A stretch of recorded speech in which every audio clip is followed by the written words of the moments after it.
Hi guys, welcome to சாண்டிஸ் kitchen. இன்றைக்கி சூப்பராக டேஸ்டியாக கிட்ஸ் லஞ்ச் பாக்ஸ் ரெசிபி தான் பார்க்க போகிறோம். Carrot sauce pasta. இது செய்கிறதுக்கு கடாயில் ஒரு ஸ்பூன் பட்டர் ஆட் பண்ணி 2 பல்லு பூண்டு சேர்த்து நல்லா பொன்னிறமாக ரோஸ்ட் பண்ணிக்கோங்க.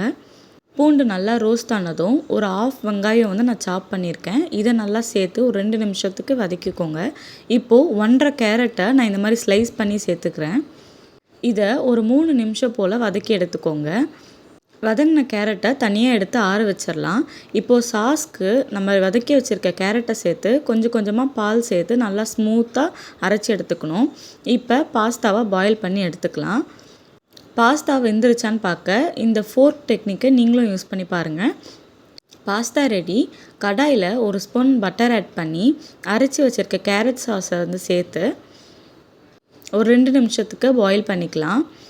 தேவையான அளவுக்கு சால்ட்டு சேர்த்து ஒரு ஸ்பூன் போல் சில்லி ஃப்ளேக்ஸ் சேர்த்துக்கோங்க. சாஸ் நிறைய நேரம் பாயில் ஆகக்கூடாது. ஒரு கொதி வரப்போவே நம்ம பாயில் பண்ணி வச்சுருக்க பாஸ்தாவை சேர்த்து நல்லா கலந்து விட்டுருங்க. ஃப்ளேமை லோ வச்சு செய்யுங்க. இப்போது ஒரு ஸ்பூன் இட்டாலியன் ஹர்ப்ஸ் சேர்த்துக்கிறேன். இது மஸ்ட்டு. கண்டிப்பாக நீங்கள் வாங்கி ட்ரை பண்ணி பாருங்கள். இந்த ரெசிபிக்கு சீஸ் தேவையே படாது. அவ்வளோதாங்க, சூப்பராக யம்மியாக கேரட் சாஸ் பாஸ்தா ரெடி. இதை சாஸியாகவே நீங்கள் பேக் பண்ணி கொடுங்க. அப்போ தான் லஞ்சுக்கு கரெக்டாக இருக்கும். தேங்க்யூ கைஸ், பாய்.